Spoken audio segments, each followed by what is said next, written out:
Hello, അസ്സലാമു അലൈക്കും. അപ്പോൾ ഇന്ന് നമ്മുടെ ചരിത്രത്തിൻ്റെ പേരാണ് തോട്ടത്തിലേക്കൊരു കാർമേഘം.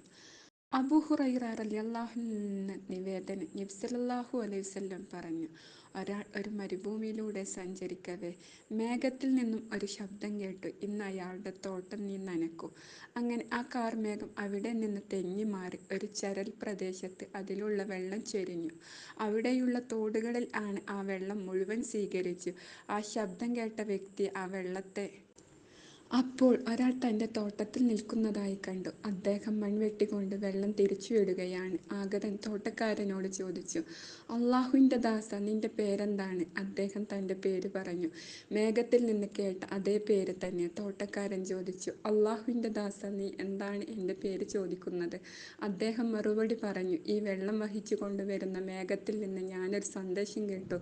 നിന്റെ പേരുള്ള വ്യക്തിയുടെ തോട്ടം നനയ്ക്കാൻ താങ്കളുടെ പേരാണ് കേട്ടത്.